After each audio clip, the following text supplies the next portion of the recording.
So welcome once again to the Dhammadina Center in Joshua Tree, California.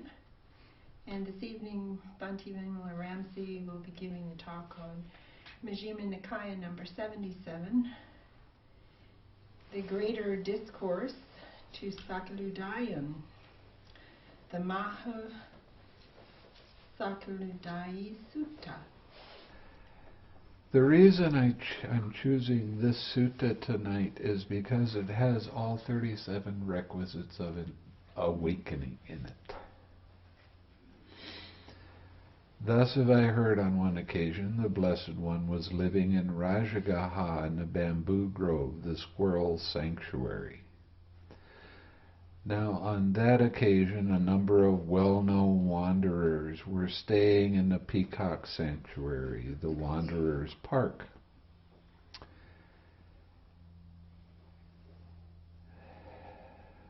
Then, when it was morning, the Blessed One, dressed and taking his bowl and outer robe, went into Rajagaha for alms. Then he thought, it's still too early to wander for alms in Rajagaha. Suppose I went to the wanderers' Sakuludāyin in the peacock sanctuary, the Wanderers' Park. Then the Blessed One went to the peacock sanctuary, the Wanderers' Park. Now on that occasion the wanderer Udāyin was seated with a large assembly of wanderers who were making an uproar, loudly and noisily talking many kinds of pointless talk.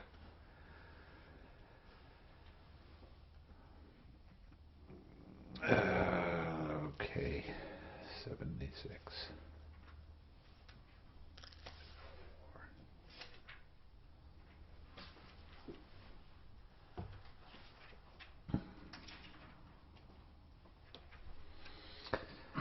Such as talk of kings, robbers, ministers, armies, dangers, battles, food, drink, clothing, beds, garlands, perfumes, relatives, vehicles, villages, towns, cities, countries, women, heroes, streets, wells, the dead, the trifles of the origin of the world, the origin of the sea, whether things are so or not so.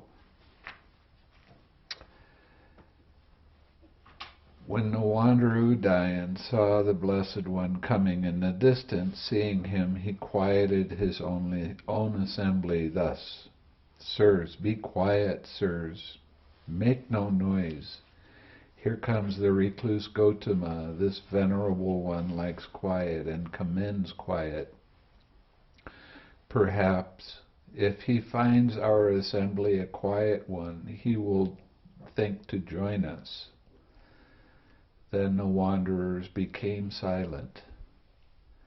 The Blessed One went to the wanderer Udāyin, who said to him, Let the Blessed One come, venerable sir, welcome to the Blessed One. It is a long time since the Blessed One found an opportunity to come here.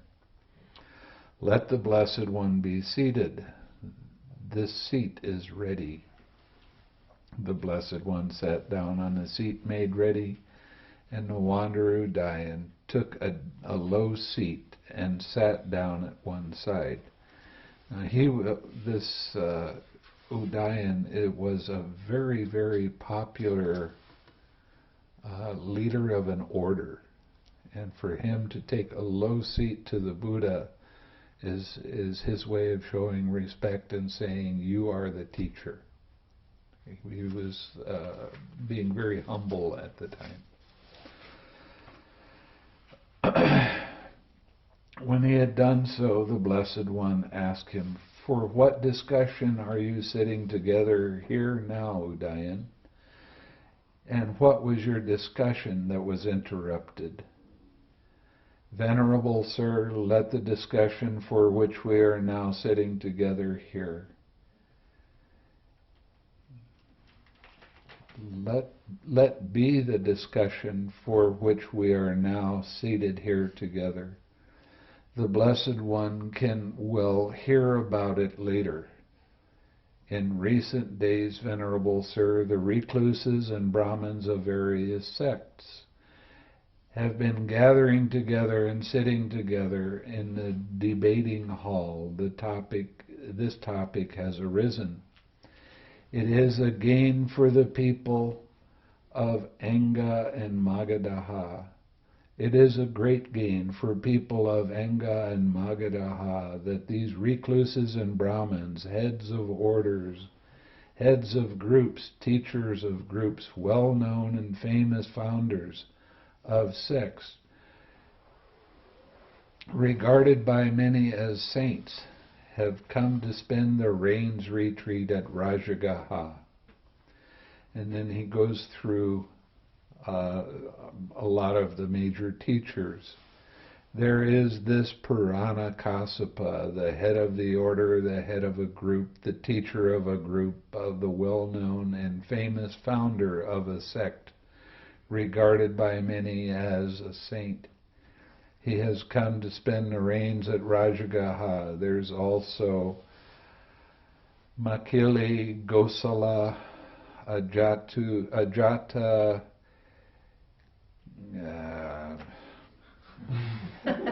all of these different names, and Nagantha Naputa. The head of an order, the head of a group, the teacher of a group, well-known, famous founder of a sect, regarded by many as a saint. Nagantha Naputa is the one that started the Jain order. And the Jains are very popular to this day in India. He too has come to spend the rains at Rajagaha. There is also the recluse Gautama, the head of an order, the head of a group, a teacher of the group, the well-known and famous founder of a sect, regarded by many as a saint. He too has come to spend the rains at Rajagaha. Now among these worthy recluses and Brahmins and heads of orders, regarded by many as saints, who is honored, respected, revered, and venerated by his disciples. And how honoring and respecting him do they live in dependence on him? Thereupon some say the Purana Kassapa is the head of the order and regarded by many as a saint, yet he is not honored, respected, revered, and venerated by his disciples. Nor do his disciples live in dependence on him, honoring and respecting him. Once Purana Kassapa was teaching his Dhamma to an assembly of several hundred followers. Then a certain disciple made a noise thus: "Sirs, do not ask Purana Kassapa this question. He does not know that. We know that. Ask us that question, and we will answer it for you, sirs." It happened that Purana Kassapa did not get his way. Though he waved his arms and wailed, "Be quiet, sirs, make no noise. They are not asking you, sirs, they are asking us. And we will answer them." Indeed, many of his disciples left him after refuting his doctrine thus: "You do not understand this Dhamma and discipline. I understand this Dhamma and discipline." Can you imagine doing that to a teacher? How could you understand this Dhamma and discipline? Your way is wrong, my way is right. I am consistent, you are inconsistent. What should have been said first, you said last. What should have been said last, you said first. What you had so carefully thought up has turned up inside out. Your doctrine is refuted. You are proven wrong. Go and learn better, or disentangle yourself if you can. Thus Purana Kassapa is not honored, respected, revered, venerated by his disciples, nor do his disciples live in dependence on him, honoring and respecting him. Indeed, he is scorned by the scorn shown to his Dhamma. And then it goes through all of the other teachers in the same way. And some said this: the recluse Gotama is a head of an order, the head of a group, the teacher of a group, the well-known and famous founder of a sect, regarded by many as a saint.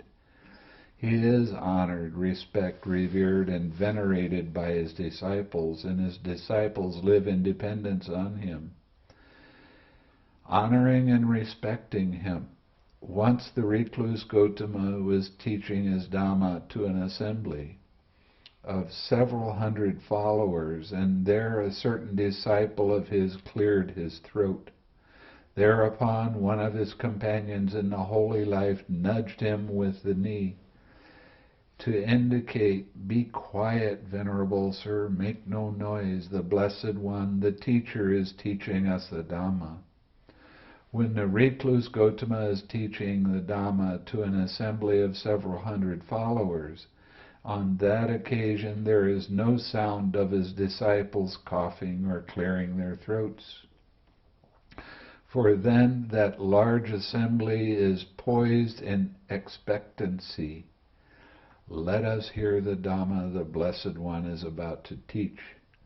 Just as though a man were at a crossroads pressing out pure honey, and a large group of people were poised in expectancy, so too, when the recluse Gotama is teaching the Dhamma to an assembly of several hundred followers, on that occasion there's no sound of his disciples coughing or clearing their throats. For then that large assembly is poised in expectancy. Let us hear the Dhamma the Blessed One is about to teach. And even those disciples who will fall out with their companions in the holy life and abandon training and return to the low life, even they praise the Master and the Dhamma and the Sangha. They blame themselves instead of others, saying, "We were unlucky, we have little merit. For though we went forth into the homelessness in such a well-proclaimed Dhamma, we are unable to live the perfect and pure holy life for the rest of our lives. Having become monastery attendants or lay followers, they undertake and observe the 5 precepts. Thus the recluse Gotama is honored, respected, revered, and venerated by his disciples, and his disciples live in dependence on him, honoring and respecting him. But Udayan, how many qualities do you see in me, because of which my disciples honor, respect, revere, and venerate me, and live in dependence on me, honoring and respecting me? Venerable Sir, I see 5 qualities in the Blessed One, because of which his disciples honor, respect, revere, and venerate him, and live in dependence on him, honoring and respecting him. What are the 5? First, Venerable Sir, the Blessed One eats little and commends eating little. This I see as the first quality of the Blessed One. Because of that, his disciples honor, respect, revere, and venerate him, and live in dependence on him, honoring and respecting him.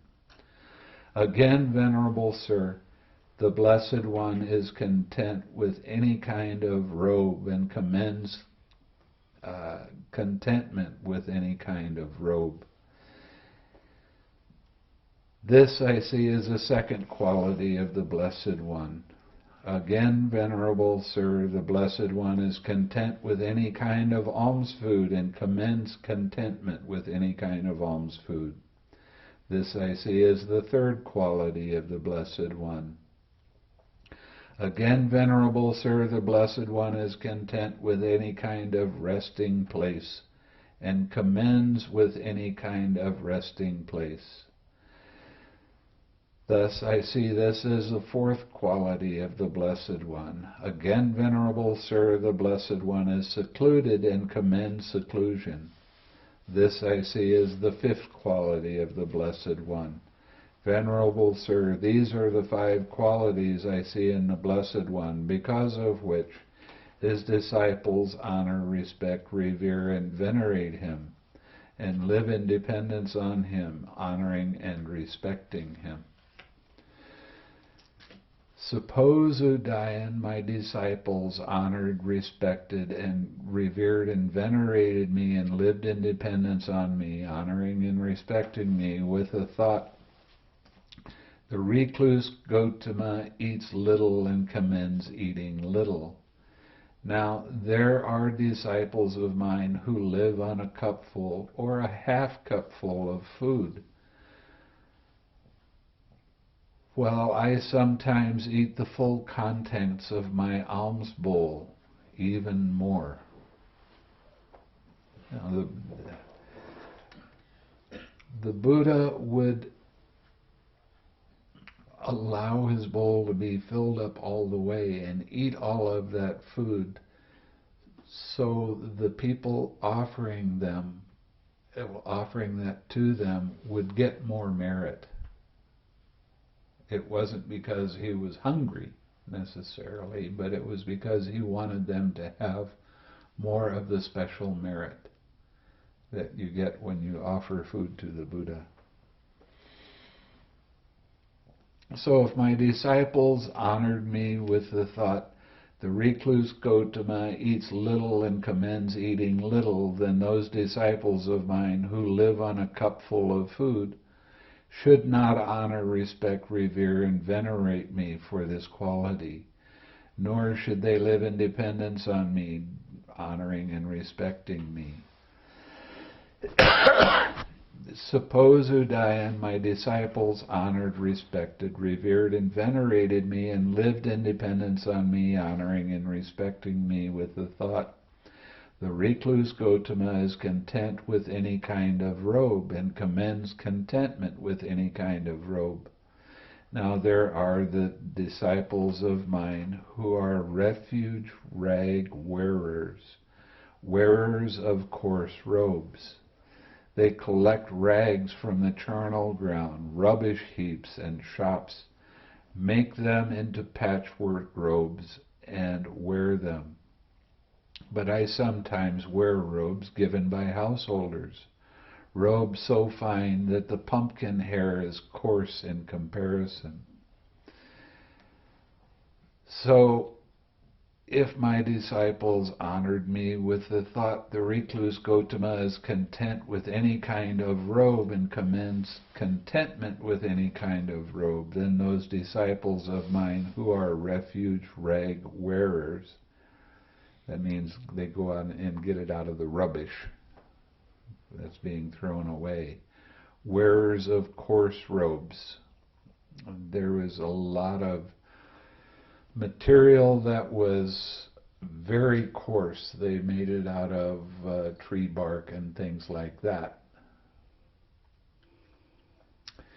And the whole idea with the ones that would wear these kind of robes was, I don't want to cause an impact on other people around me, so I'll wear these coarse, cheap robes. And anytime they scratch a little bit, it's my job to be content with just having my body covered.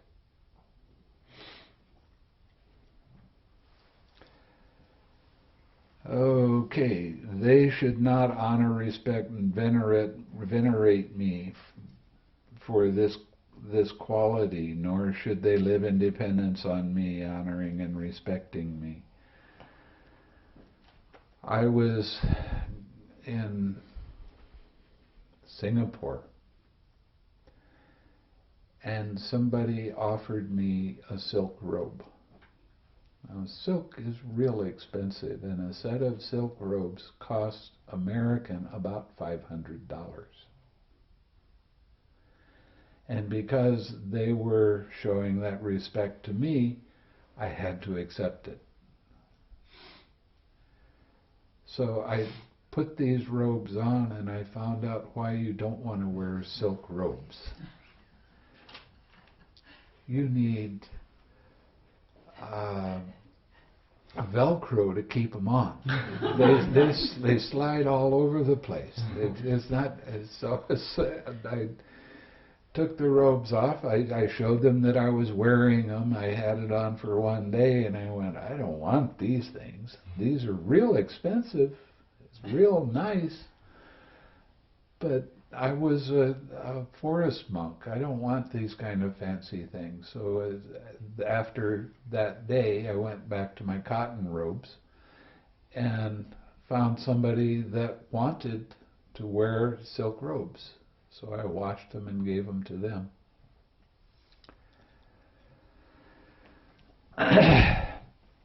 Suppose, Udayan, my disciples honored, respected, venerated, and revered me, and lived in dependence on me, honoring and respecting me, with the thought, the recluse Gautama is content with any kind of alms food, and commends contentment with any kind of alms food.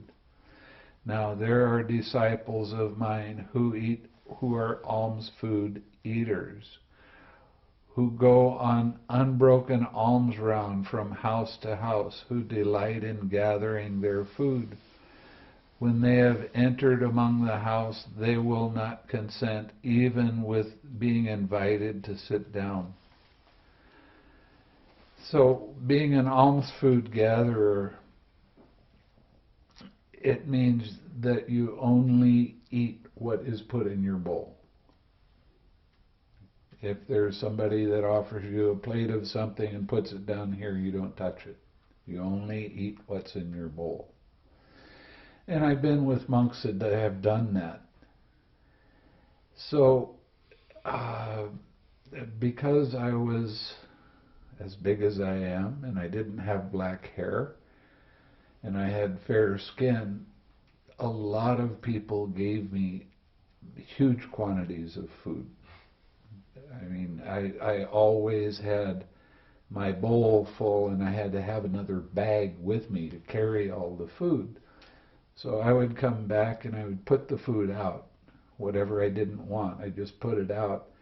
And one of the alms food practitioners would come in, and I knew they liked a certain kind of food.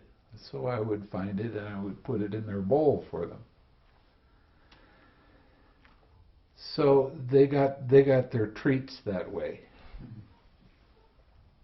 And always I gave the food back to the people what I didn't eat. I'd put it on a tray and then take it back to the families that were poor. So it wasn't wasted food.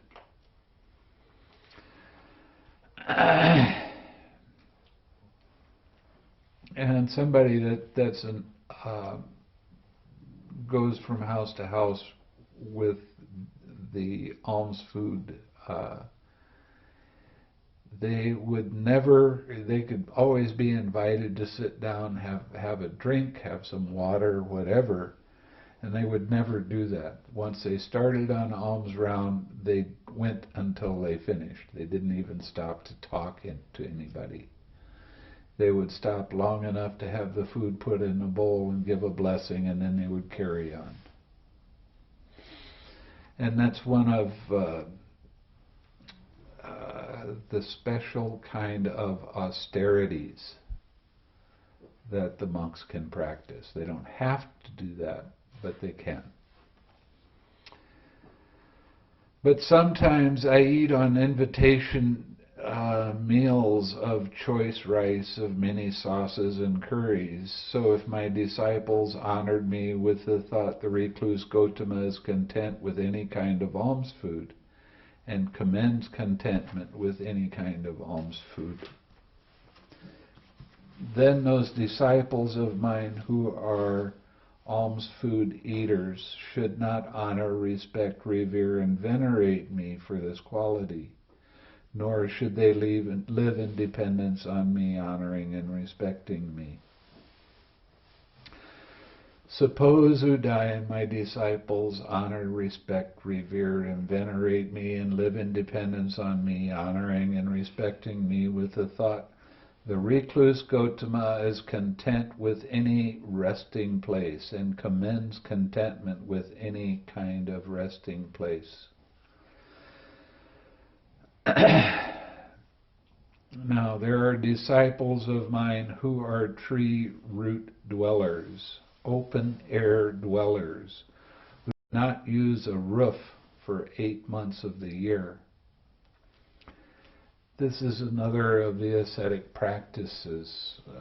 Sometimes they won't come inside. They won't go under a roof for any reason at all.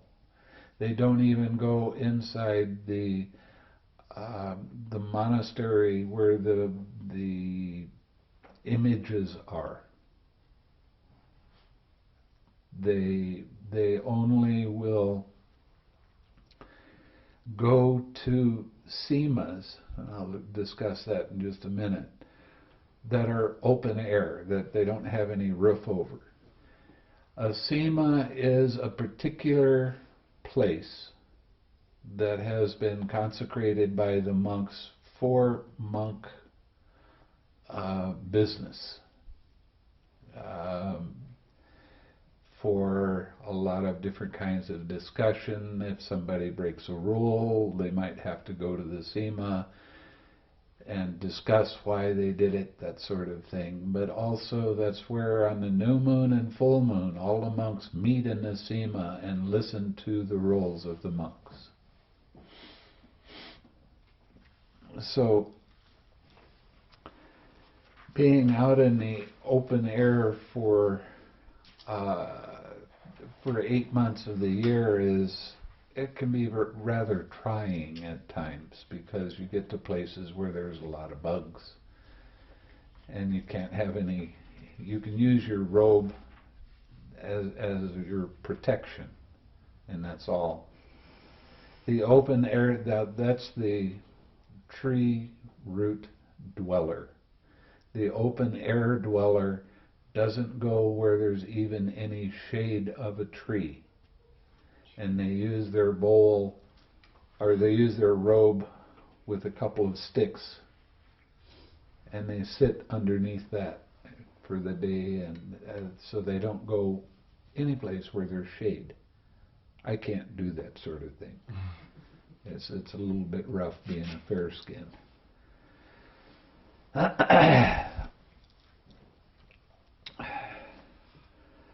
While sometimes I live in gabled mansions, plastered within and without, protected against the wind, secured by door bolts, with shuttered windows.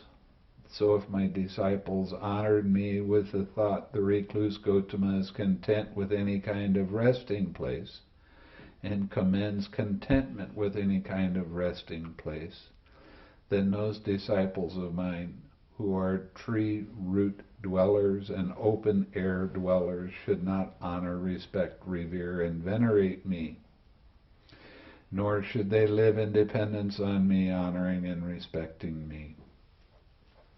Suppose, Udayan, my disciples honored, respect, revered, and venerated me, and live in dependence on me, honoring and respecting me, with the thought, the recluse Gotama is secluded and commends seclusion.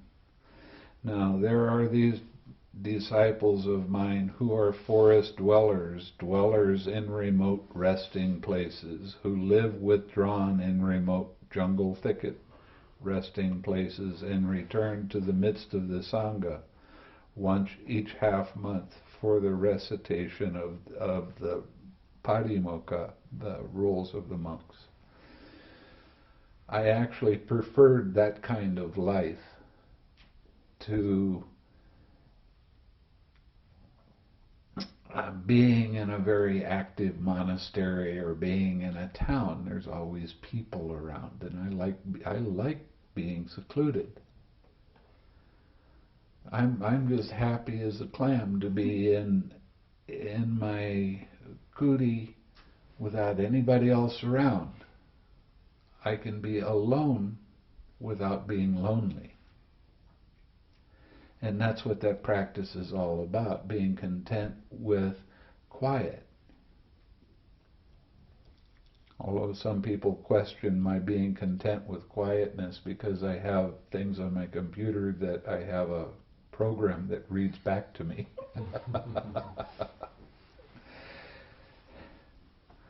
But I sometimes live surrounded by monks and bhikkhus and bhikkhunis, by men and women followers, by kings and kings ministers, by secretarians and their disciples. So if my disciples honored, respected me with the thought the recluse Gautama is secluded and commends seclusion, then those disciples of mine who are forest dwellers should not honor, respect, revere, and venerate me for this quality. They should not live in dependence on me, honoring and respecting me. Thus, Udayan, it is not because of these 5 qualities that the disciples honor, my disciples honor, respect, revere, and venerate me, and live in dependence on me, honoring and respecting me. However, Udayan, there are 5 other qualities. Because of these, my disciples honor, respect, revere, and venerate me, and live in dependence on me, honoring and respecting me. What 5? Here, Udayan, my disciples esteem me for the higher virtue. Thus, the recluse Gautama is virtuous. He possesses the supreme aggregate of virtue. This is the first quality because of which my disciples honor, respect, revere, and venerate me, and live in dependence on me, honoring and respecting me.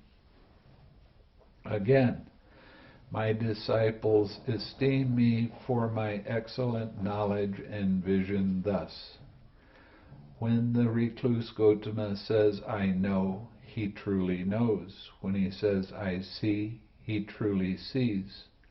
The recluse Gautama teaches the Dhamma through direct knowledge, not without direct knowledge. He teaches the Dhamma with a sound basis, not without a sound basis. He teaches the Dhamma in a convincing manner, not in an unconvincing manner. He is the second this is the second quality because of which my disciples honor me. Again, Udayan, my disciples esteem me for a higher wisdom. Thus, the recluse Gautama is wise. He possesses the supreme aggregate of wisdom. It is impossible that he should not foresee the implications of an assertion, or that he should not be able to confute with reasons excuse me, with reasons of current doctrines of others. I laughed with the word confute because I had to look it up, and I found out that I am a confuter. What does it mean?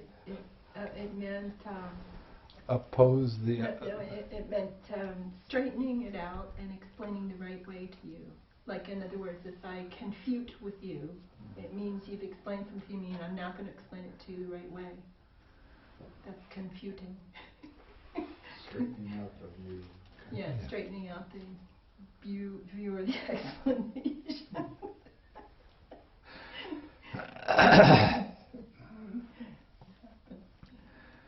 What do you think, Udayan?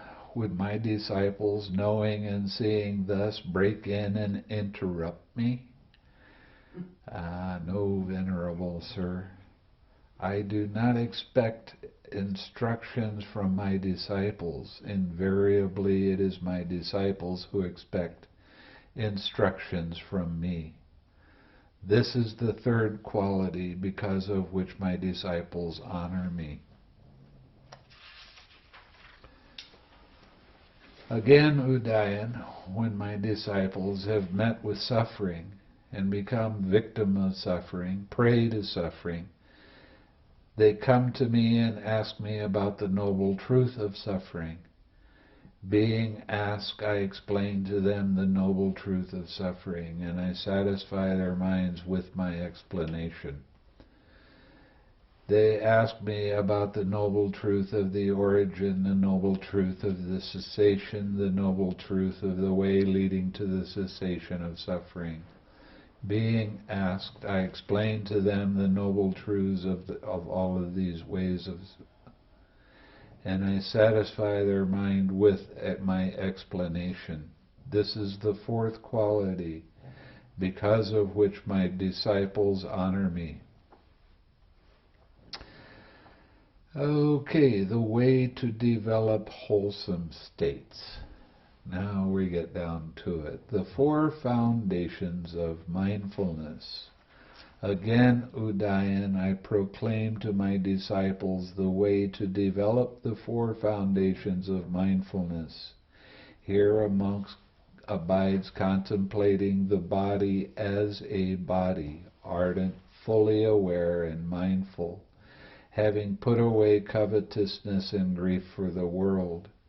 He abides contemplating feeling as feeling.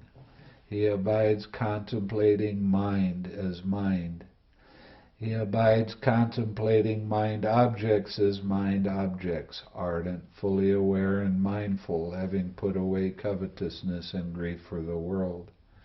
And thereby many disciples of mine abide, having reached the consummation and perfection of direct knowledge. Again, Udayan, I have proclaimed to my disciples the way to develop the four kinds of effort. Here a monk awakens enthusiasm for the non-arising of unarisen evil, unwholesome states. How do you do that? 6 are it. Stay on your object of meditation. 6 are it. He makes effort. He arouses energy. He exerts his mind and he strives. He awakens enthusiasm for the abandoning of arisen unwholesome states. 6 are it. These are. He awakens enthusiasm for the arising of unarisen wholesome states. Bring up your object. Smile and bring up your object. He awakens enthusiasm for continuance, non-disappearance, strengthening, increase, and fulfillment by development of arisen wholesome states. Stay on your object. Stay on your object of meditation. And he makes effort, arouses energy, and exerts his mind and strives. This is a little bit, Ouch. yeah, it's a little bit over-enthusiastic. But it's true to a degree. So you have to Well, learn. why can't you say that? I mean, you're saying you're making your effort, arousing energy, exerting your mind, and striving to keep the wholesome states going. Well, you can say it, but it, especially in this country, Well, I know, but you just explained what you meant. I know what. But in this country, what we have to do is get people to back off with trying. Okay? No one here, though, right? We're all. No. How many people are there here?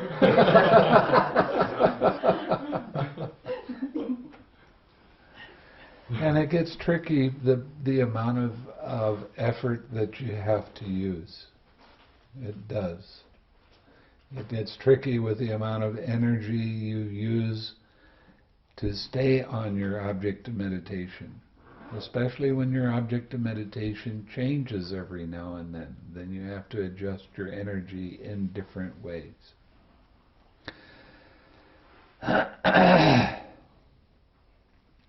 And thereby many disciples of mine abide, having reached the consummation and perfection of direct knowledge. Now, in another sutta, number 117, it's a sutta about the Eightfold Path. And it's continually talking about the three most important factors of the Eightfold Path.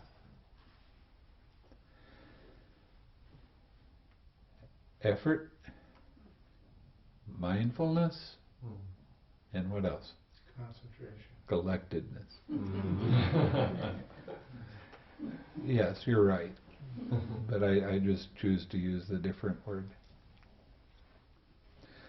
And you use those three things with every one of the links, or every one of the folds, of the Eightfold Path.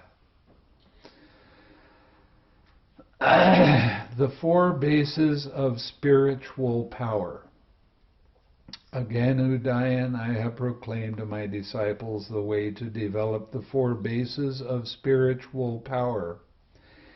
Here a person develops the base for spiritual power consisting of collectedness due to enthusiasm and determined effort. He develops the basis for spiritual power consisting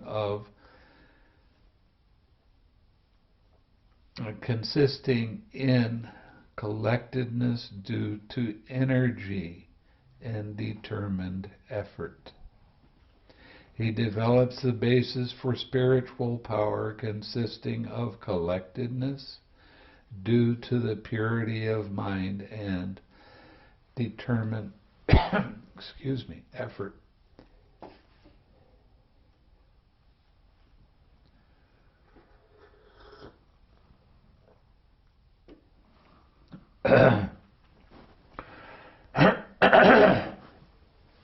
He develops the basis for spiritual power consisting of collectedness due to investigation and determined effort.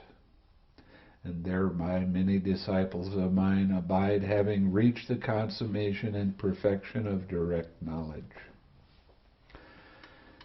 So we have four foundations of mindfulness, four right efforts, four bases of spiritual power. That's 12. Then we have the five faculties. Again, Udayan, I have proclaimed to my disciples the way to develop the five spiritual faculties. Here a monk develops a faculty of faith, which leads to peace, leads to awakening. What is faith? I believe without knowing? Confidence. Because you start practicing and you see that this works, you have confidence that it does work. That's what faith is all about. It's not blind faith. I got to believe this because somebody else told me I have to believe it. The faith in Buddhism is the confidence you have because of your own direct experience. Why did he choose to use the word faith? I mean, I've seen the sadhana. I will give you Bhikkhu Bodhi's phone number, an email address, and you can ask him. It's like though I don't. I look at it, like if I was given an Olympic coach to train for the Olympics, I would be expected to put my faith in that coach to train me properly. initially you do have.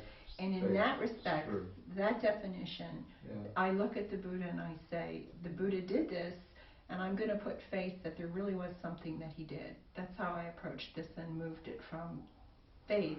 I didn't compare it to the other kind of faith of believing in something that I didn't know, like in Christianity. I just did it more in relationship to athletics.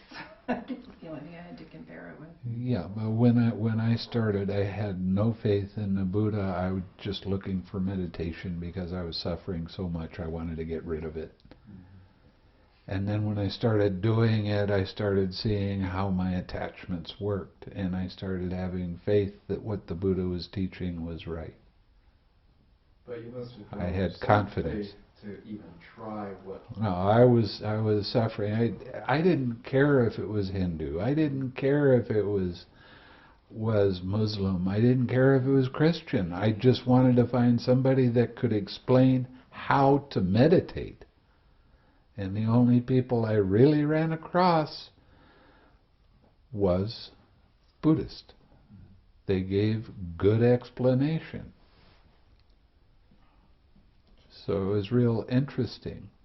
But I didn't have faith in the Buddha. I didn't even know what the Buddha said.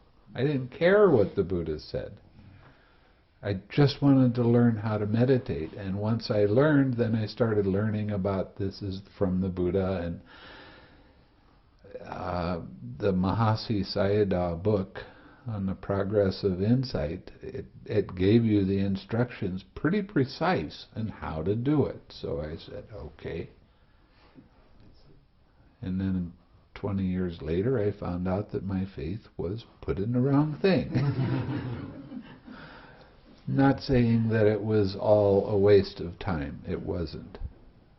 I did learn a lot by doing that. I learned what not to do as well as what to do. He develops energy, which leads to peace, leads to awakening. Once you start having confidence in the practice, you start adding your energy so that you can see how this lets go of the suffering. As you develop your confidence, you have more energy to sit for longer periods of time. You have more energy to watch how mind's attention works and practice the meditation. The faculty of mindfulness, as you progress with your energy, your mindfulness naturally starts to build. And your mindfulness is remembering to observe how mind's attention moves from one thing to another.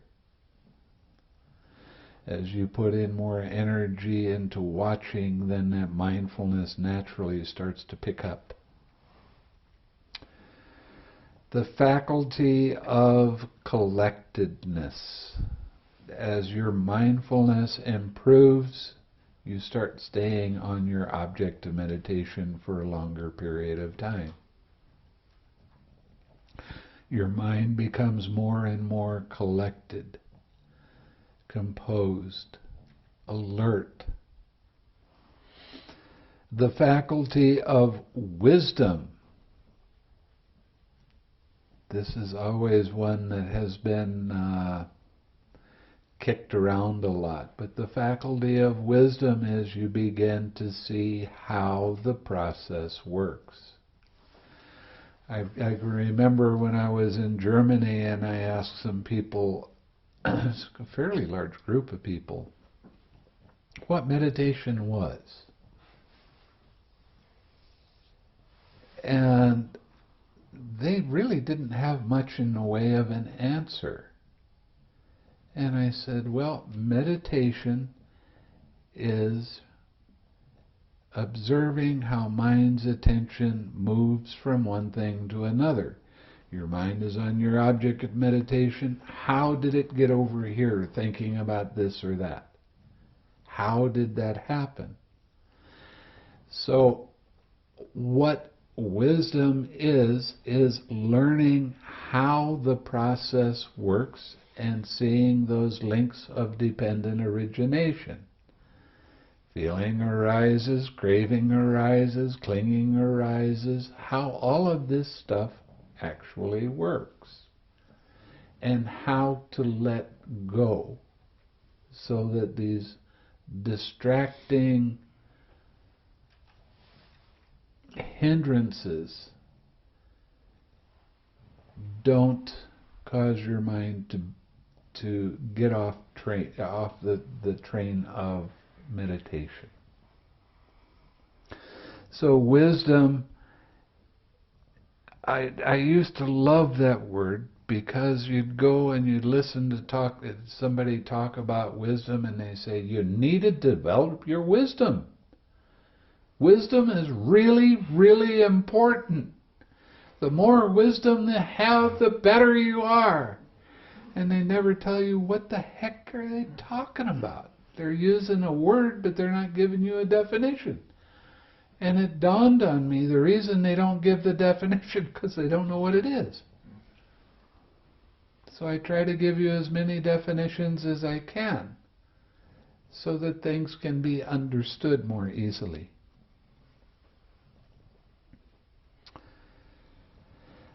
Thereby many disciples of mine abide, having reached the consummation and perfection of direct knowledge. So we had 4 foundations, 4 efforts, 4 bases of spiritual power, now 5 faculties. So that's 17, right? Again, I have proclaimed to my disciples the way to develop the 5 powers. Here a monk develops the power of faith, of confidence. How does it become, what's the difference between the 5 faculties and the 5 powers?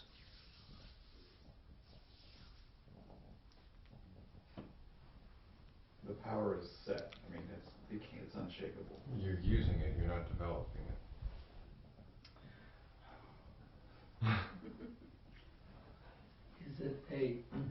Is it a facility that has been developed and can be applied upon willfully?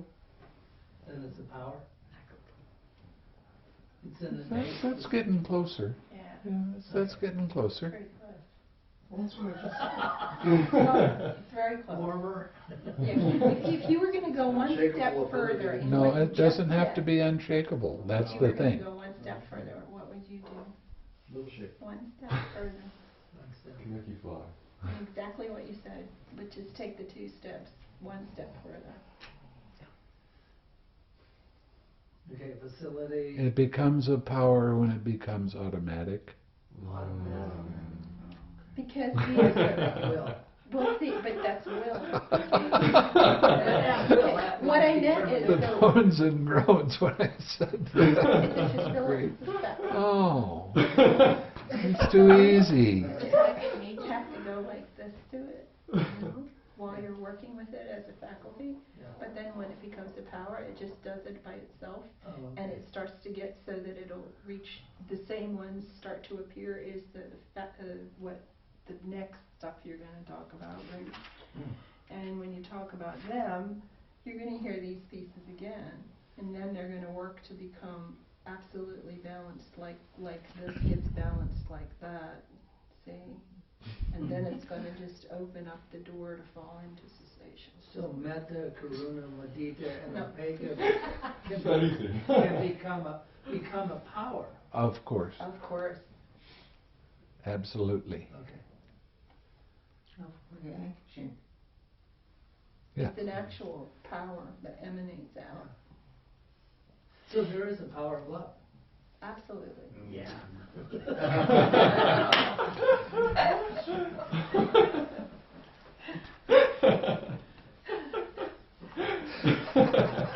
Pixies live. I've never seen Pumpy do anything like that before.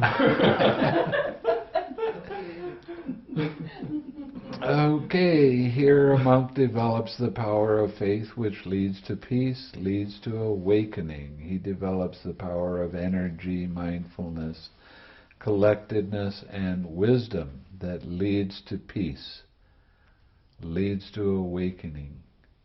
And thereby many disciples of mine abide, having reached the consummation and perfection of direct knowledge. Again, Udayan, I have proclaimed to my disciples the way to develop the 7 awakening factors.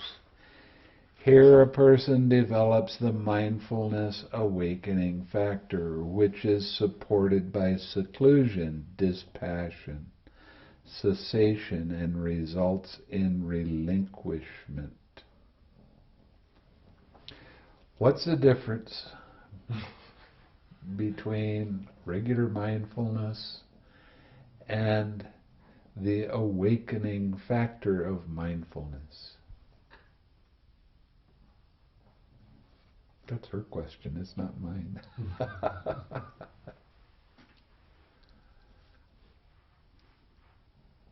Got awful quiet in here.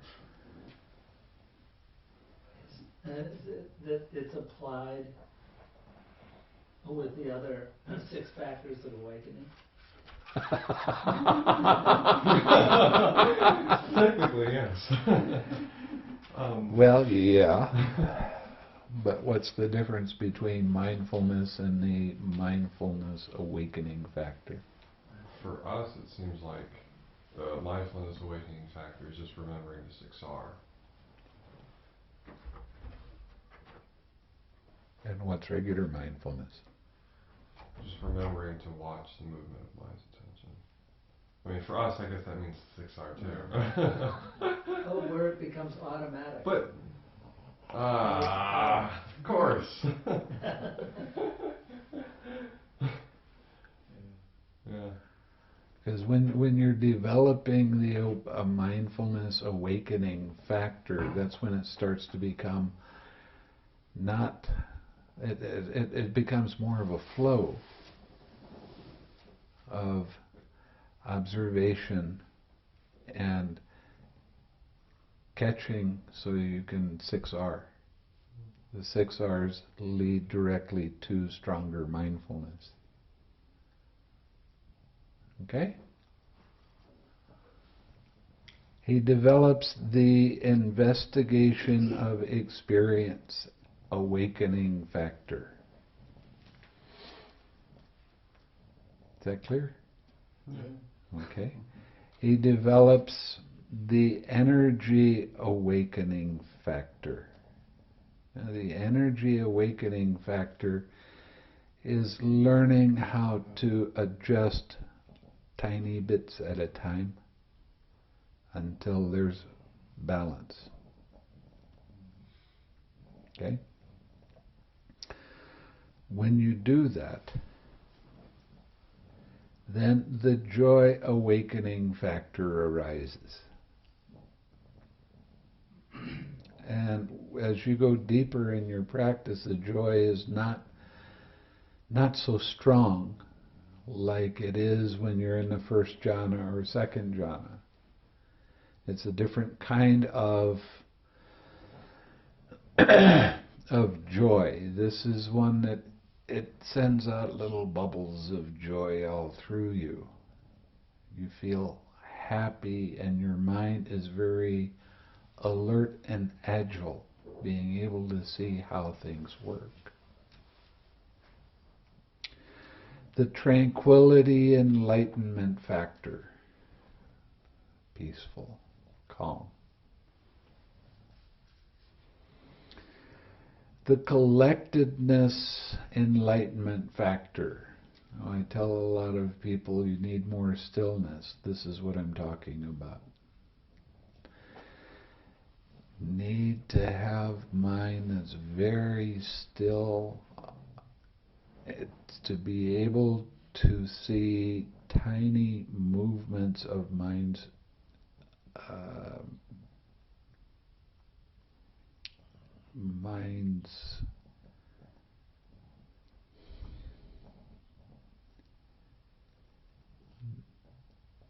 let's back off and say tiny movements of mind.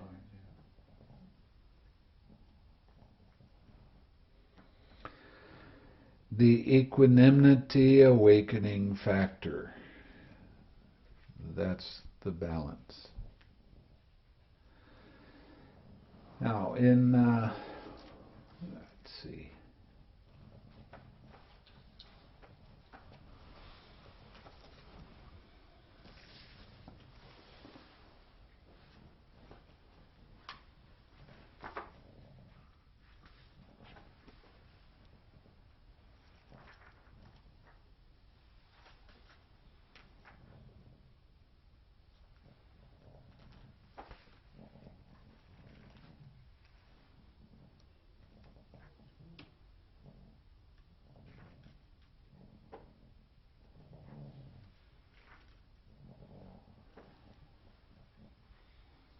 Must be 1607, not 1706.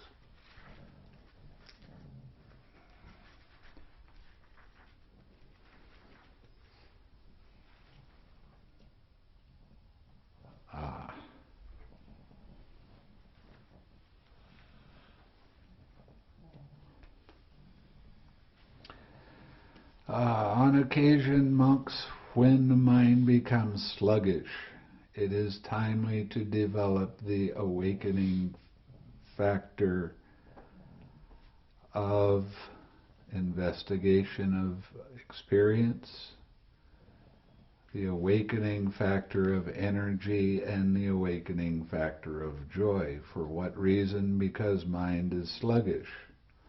It is easy to arouse it with those things. Okay, on an occasion when mind becomes excited, it is untimely to develop the awakening factor of investigation of experience, the awakening factor of energy, and the awakening factor of joy. Why? Because the mind is excited and it is difficult to calm it down with those things. So, on an occasion when mind becomes excited,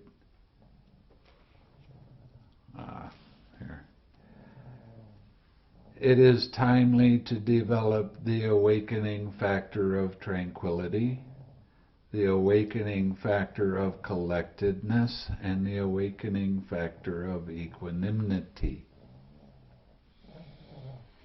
For what reason? Because mind is excited and it's easy to calm down with those things. So the awakening factors have a very definite use when your mind gets dull and sluggish and it starts contracting and then you start getting sleepy. You bring up, how did that happen? When you start looking at how mind's attention gets dull, then it takes a lot of energy to do that. You're using the energy awakening factor, and when you finally let it go, you have some joy in there. Or when you have restlessness in your mind, you want to bring up the feeling of peaceful tranquility. Bring up the feeling of stillness. Bring up the feeling of balance. Okay? So that's one of the uses for the awakening factors. But as you go deeper in your practice, the awakening factors start to balance by themselves. And when they get perfectly balanced is when Nibbana arises. Okay?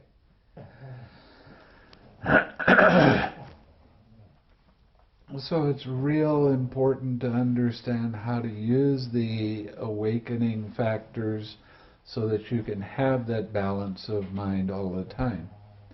And the energy factor is really, really important as it is tricky.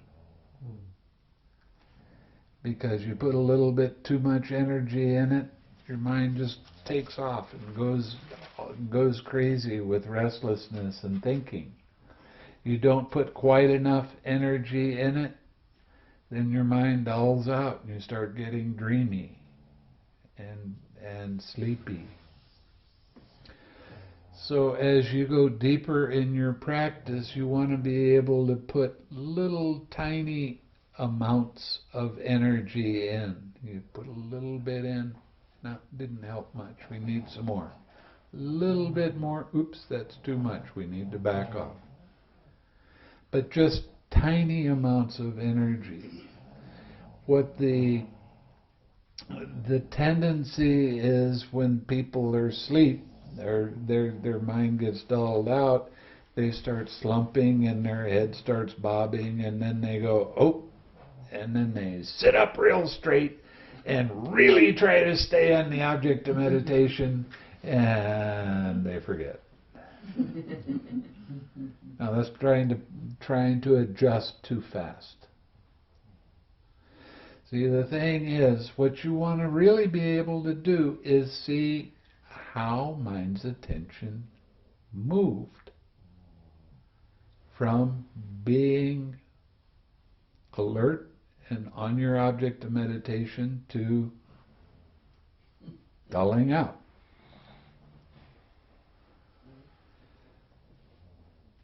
So taking the energy to see how that happens.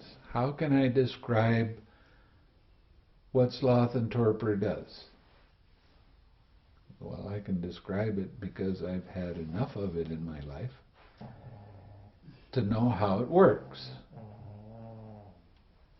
You're not staying with your object of meditation very well, and your mind starts to get little tiny thoughts in it, and then mind starts to get a little dreamy, and then your posture starts changing and you start slumping, and before long you're really lost. And this is a comfortable, feels good, you can indulge in it pretty well.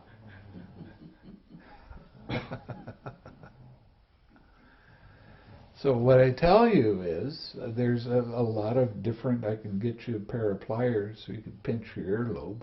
That works good. But if you sit up a little bit straighter, not enough to hurt your back, but sit a little bit straighter so that you'll notice when your back is starting to move, then you have to pick up your energy to sit up straight and come back to your object of meditation. Then you can start watching how that little process actually does work. And the more interest you have in how it works, the more you put your energy in balance, and then it goes away. So that your awakening factors are something that you can work with all the way through your meditation, and then when you finally learn what that balance is, you can see sometimes that one of the awakening factors is a little bit out of whack with the others. And you can adjust the amount of energy it takes to either get more of it or less of it, and get into that very nice balance of mind. That means you pay little attention to your body also at the same time?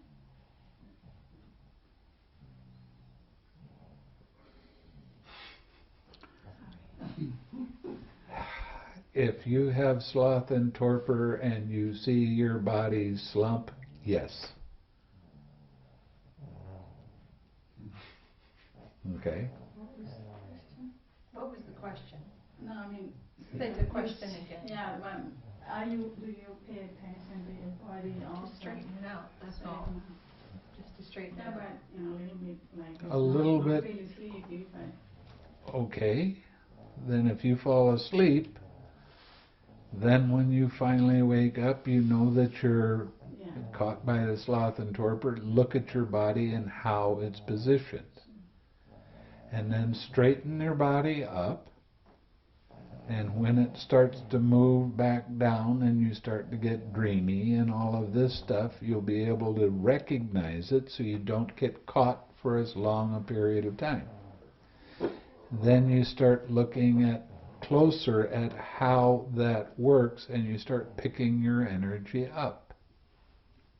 Okay?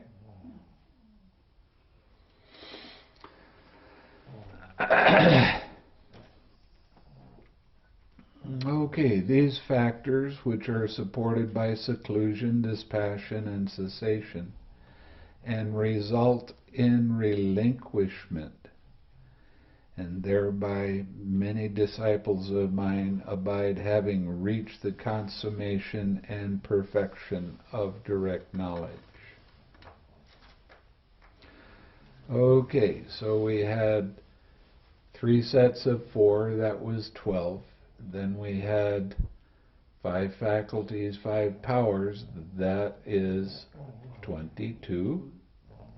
And this is 7, which is 29. Then we have the Eightfold Path. And 8 and 27 is? 8 and 29, excuse me. 37.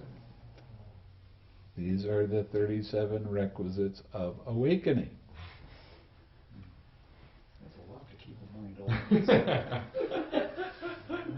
A lot repeats, so it doesn't matter.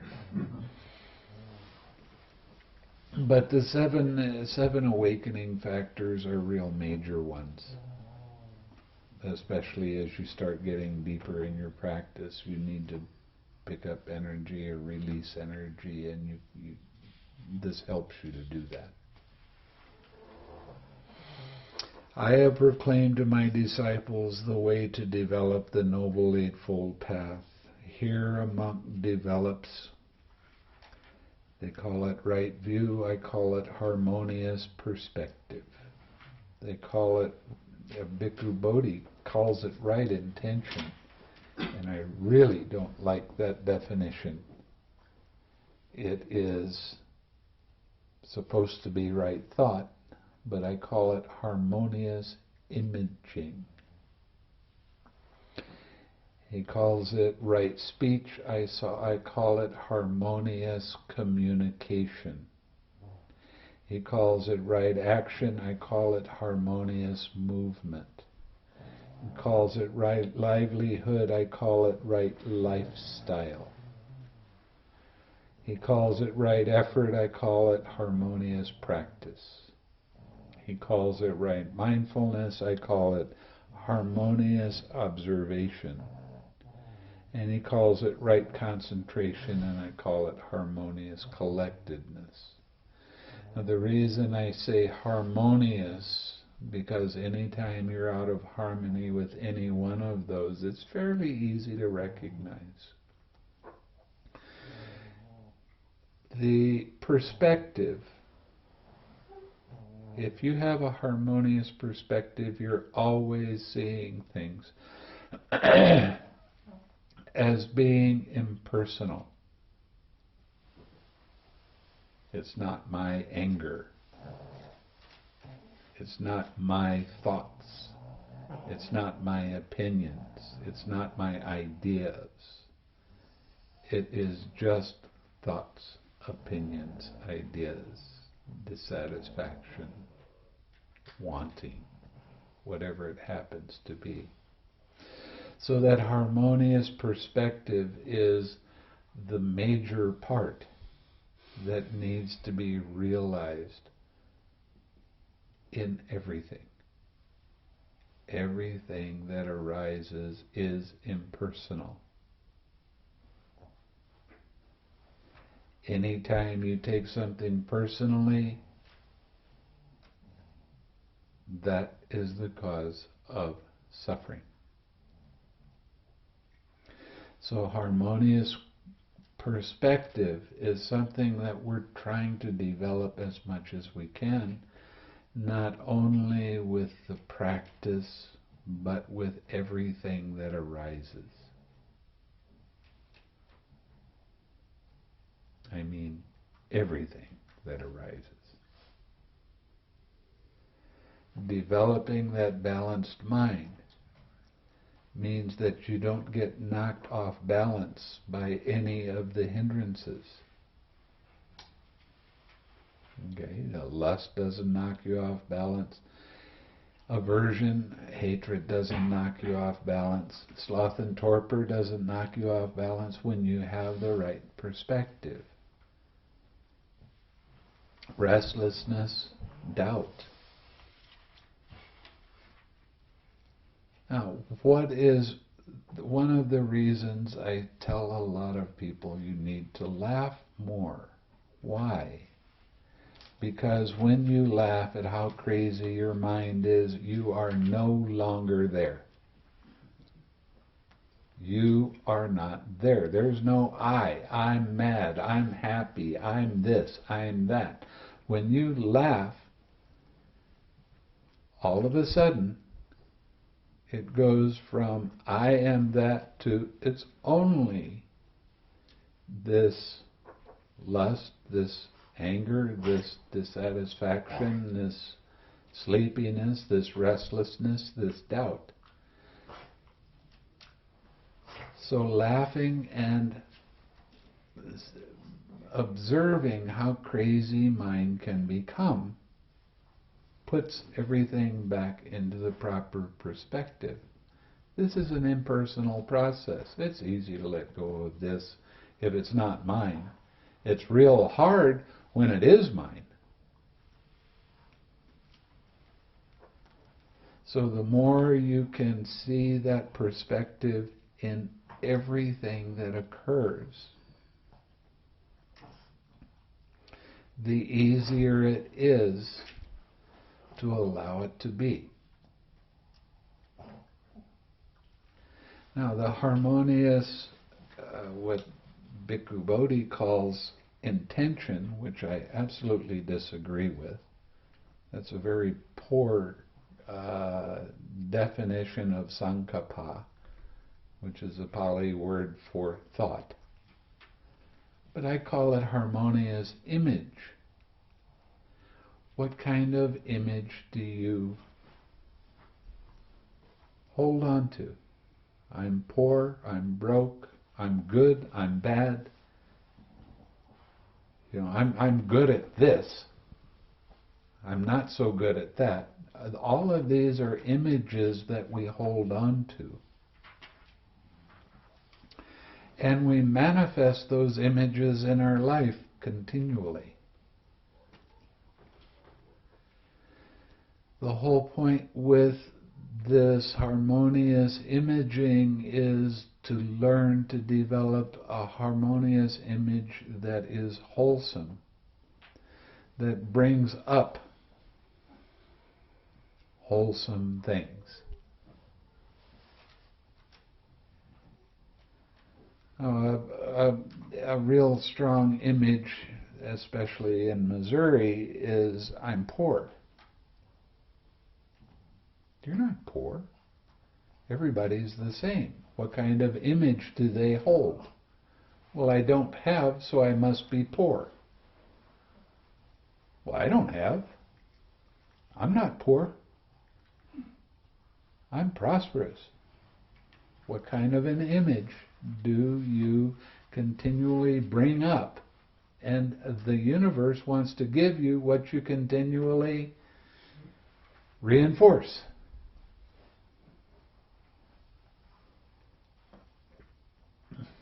Why does loving kindness work so well? What kind of an image are you holding? What are you giving? You're practicing your generosity. You're giving kind thoughts. And you're giving it away. So what kind of an image are you holding when you practice loving kindness? An uplifted image, a happy image. And the universe wants to reward you for having that kind of an image.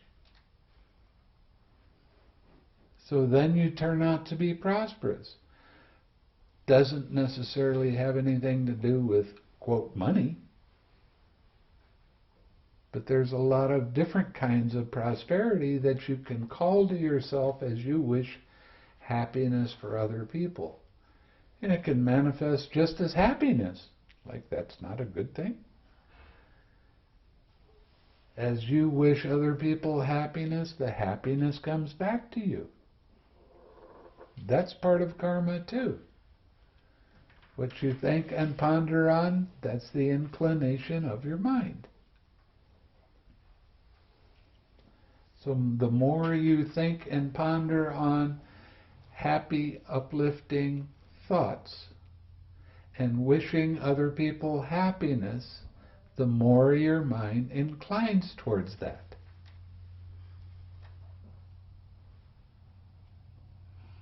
That makes us the happy ones. Yay.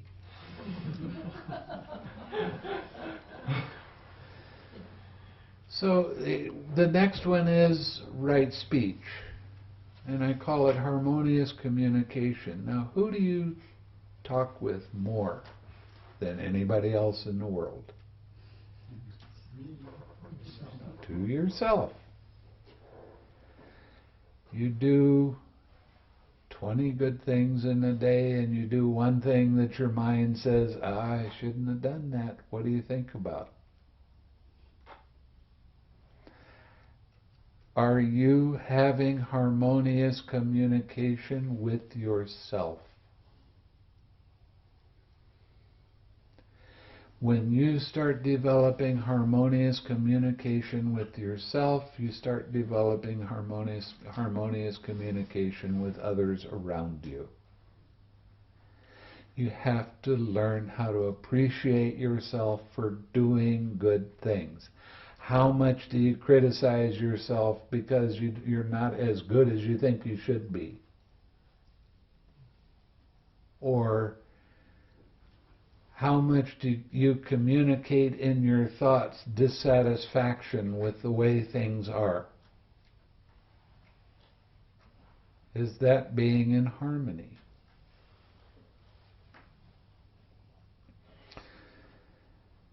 The more you can communicate kindly to yourself, the more you communicate kindly to the world around you. It really works that way. The next thing is they call it right action. I call it harmonious movement. Now the reason I call this harmonious movement is because this has to do with meditation. Okay? And it's the movement of mind's attention without snapping it, without jerking your mind around, without trying to suppress something and stop it from coming up, or indulging in it and holding on to it too tight. It's learning how to be in harmony with the movements. You see a hindrance come up and you don't like it, what do you try to do right straight away? Grab onto it and try to stop it. But that doesn't help it to go away. Or if you're putting in too much energy, the hindrance comes up and you try, I'm going to force this thing to stop. What kind of movement of mind's attention is that? Have to back away. Have to do it in a natural way, in a harmonious way, so your mind's attention doesn't have to snap around from one thing to another. Although as you get deeper, it's easier to observe small little things first starting to come up. But if you put too much energy in trying to stop it from getting up further, now you have restlessness. So it's observe, relax, come back to that still point.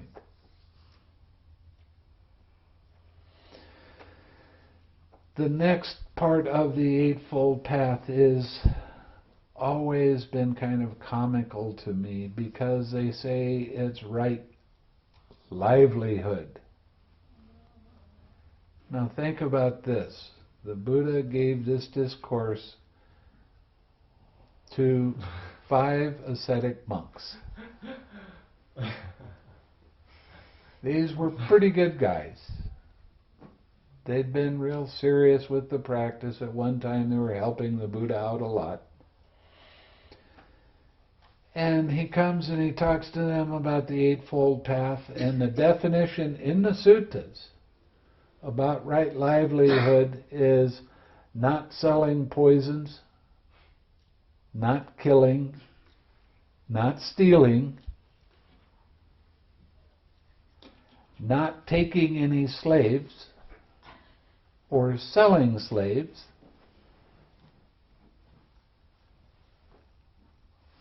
not dealing in, at the time of the Buddha, it would be arrows, bows, swords, things that can harm people.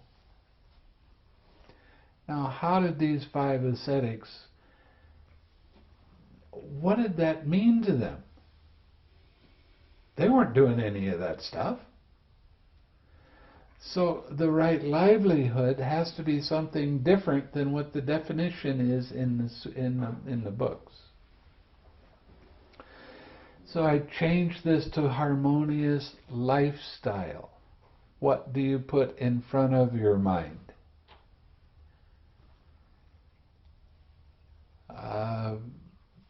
One time there was a girl that came to me and complained about having nightmares. So I said, why do you have nightmares? She said, I don't know, but it always seems to happen after I go to see a scary movie. So I said, don't go see the scary movies.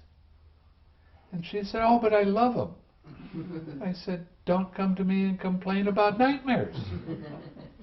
What is she putting in front of her mind? The more uplifting and wholesome it can be, the more your mind tends towards that. So it's real important.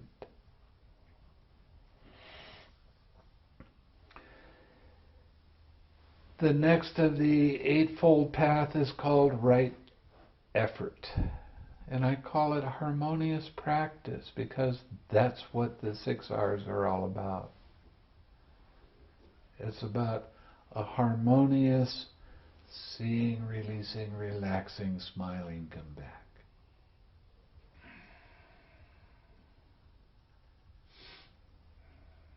The more you have this in balance, the easier it is to stay with your object of meditation. The next part of the Eightfold Path, right mindfulness, that's harmonious observation. And remembering to observe how mind's attention moves from one thing to another. And the last one is, they call it right concentration. I call it harmonious collectedness because I don't like the word concentration because it implies absorption or one-pointed mind. But collectedness, if you look it up in the dictionary, it means a composed mind, a still mind. So it is a kind of concentration. It's just that I don't like that word because of what it implies. A mind that is very alert, that stays with your object of meditation, but when it starts to move off, you're able to see that and relax into it. stay with your object of meditation. So the Eightfold Path is something that's really an amazing process, because every time you laugh, you're practicing the Eightfold Path. Every time you smile, you're practicing the Eightfold Path.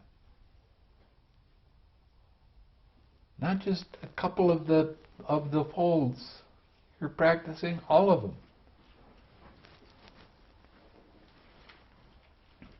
So you can apply this in your daily life. Mm-hmm. It's really, really important. And the more you can smile and the more you laugh, the more balance your mind has in it, the easier it is to observe when your mind gets heavy and you have the dissatisfaction in it.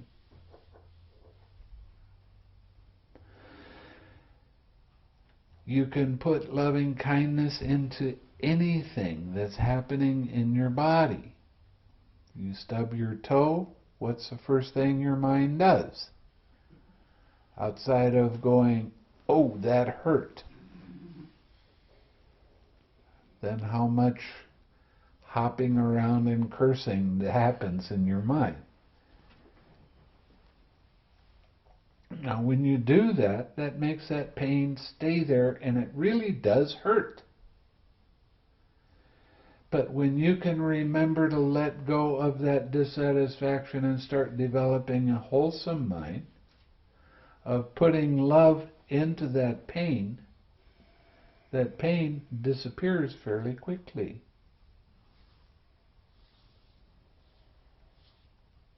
And I've told this story I don't know how many times. I have this silver tooth here. That a guy dentist in Burma decided he was going to do me a favor and clean my teeth, and he broke it. So they say, okay, we got to do a root canal. Now, Burma, from one person to the next, the dentist does not clean their tools. Okay? Absolutely, they just did. And I had a friend that went to a dentist, and they didn't clean the tools, and he got all kinds of gum infections, and he was really hurting for quite a while. So I said, okay, you got to do a root canal. There's only a few things that I insist on. One, you have to boil your tools for at least 15 minutes. Two, I don't want a shot, because I don't trust the boiling of the AIDS is too easy to get. I don't want any needles in my mouth. So while you're doing the drilling, I don't want any painkiller. Now, to be honest, it hurt. And it was real. And he'd hit a spot, and my hands, all of a sudden, my knuckles were white, and every muscle in my arms and back and my buttocks and my legs was tight. So I noticed that, and I started relaxing. And then I started sending loving and kind thoughts to the person that was causing me the pain. And then he'd hit another spot, and we'd go through the whole thing again. I think he was enjoying doing that because I was radiating this loving kindness to him, so he took a little bit longer than he really needed to. But when he was done, I didn't have any pain in my jaw. And my mind was uplifted and happy.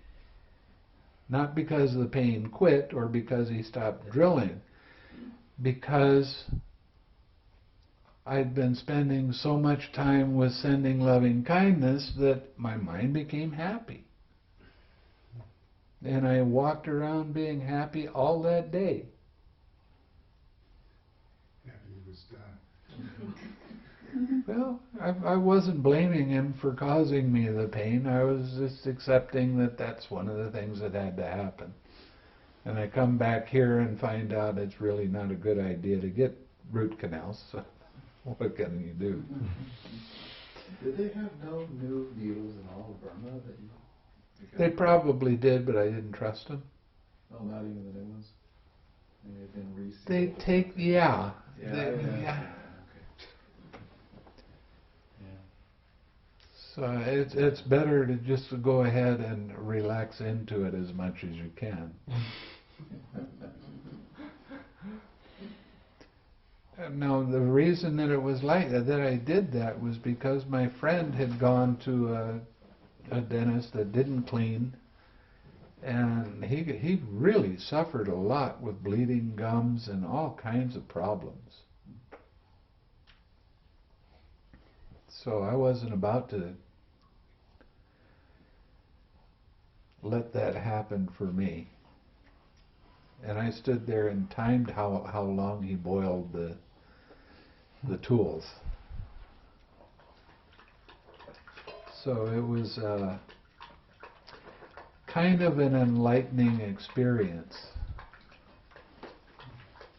to how quick pain can arise, and your muscles are right there with it, going right along with it. Oh boy, that was really tight. And then being able to relax into that and calm mind down and allow him to continue causing pain.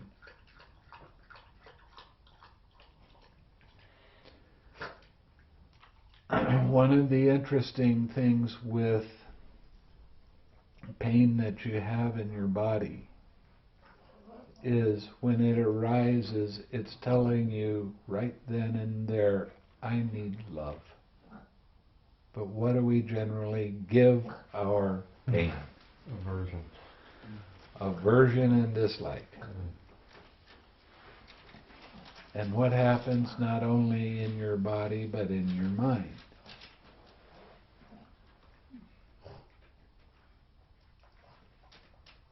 Gets tight. And the tighter it gets, the more it hurts. So I have a wood-burning stove in my cabin. It gets real hot. And sometimes when I put a piece of wood in, I accidentally hit something, and I'll get some burns that are pretty major. I mean, they're really quite painful when it happens, and I start sending loving kindness and forgiveness into that sensation.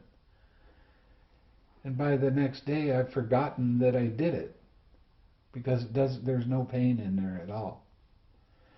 But it's kind of amazing, you know, sometimes I like to experiment and see whether that's going to happen, whether I put loving kindness into it or not.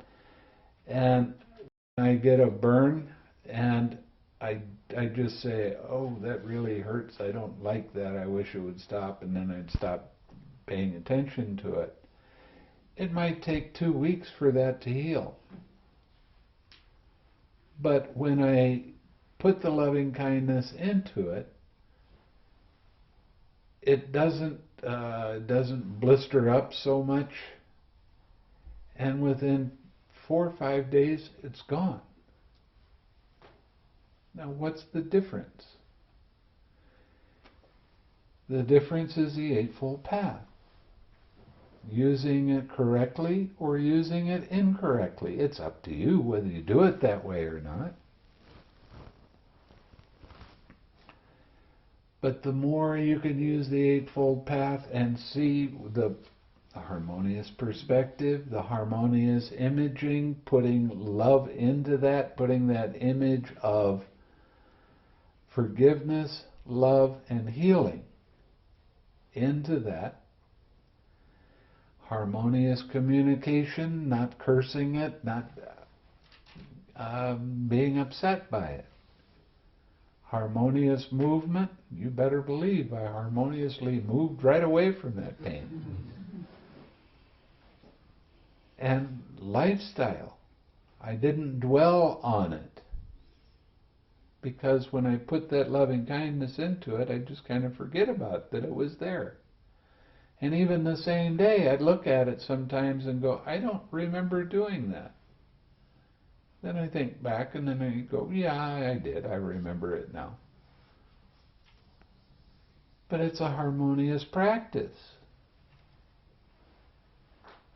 And observation. And collectedness. So it's dealing with pains that arise in your body in a harmonious way.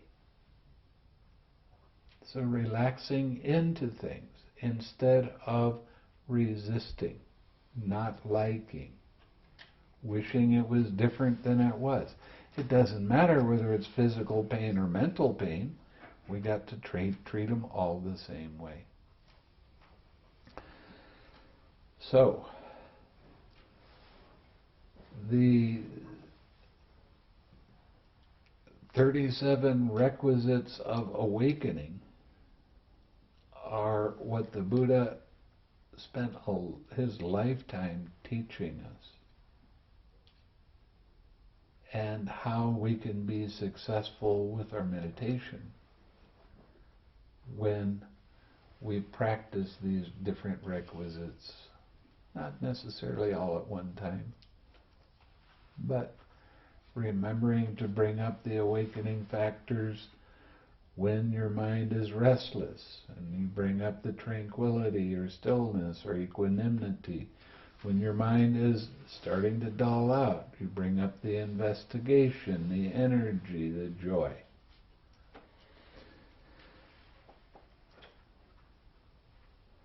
The 5 faculties.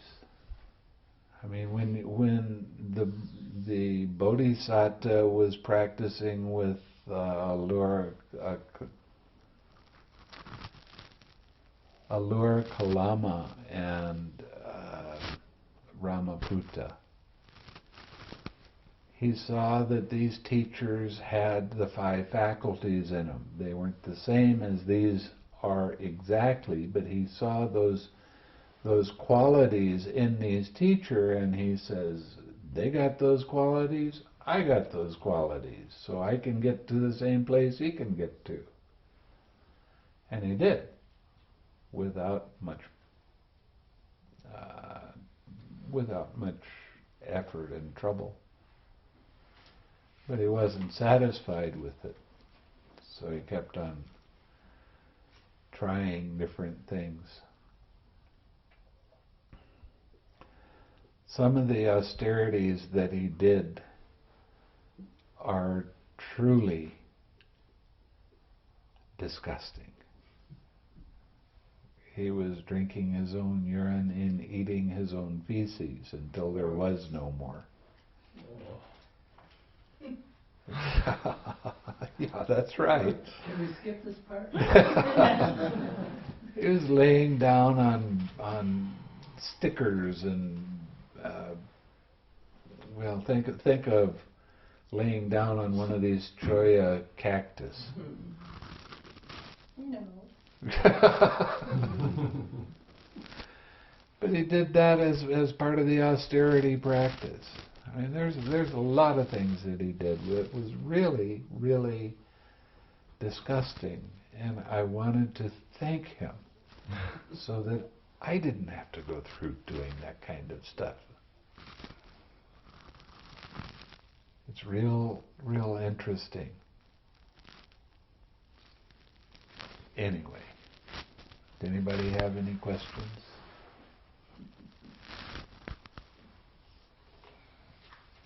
This must be the one you should be reading a lot, maybe. That's it. If you were going to pick a sutta to read a lot, 6 sets of 6. Oh, yeah. Memorize it. It's really not very difficult to memorize because there's so much repetition in it. It's not difficult at all. As a matter of fact, she even started working with memorizing. Made me proud.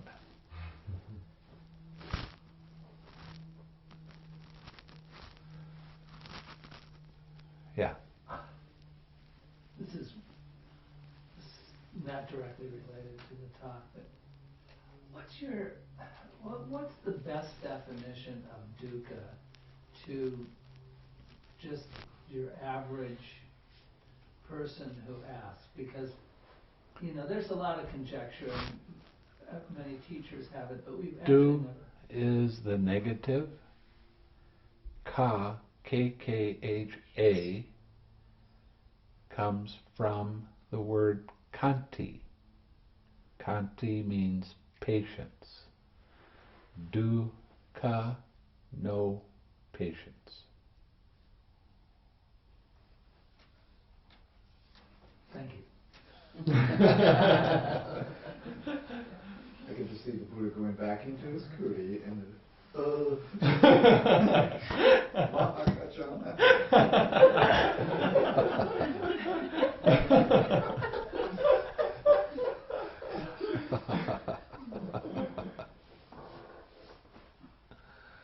Okay? Let's share some merit. May suffering ones be suffering free, and the fear-struck fearless be. May the grieving shed all grief, and may all beings find relief. May all beings share this merit that we have thus acquired for the acquisition of all kinds of happiness. May beings inhabiting space and earth, devas and nagas of mighty power, share this merit of ours. May they long protect the Buddha's dispensation.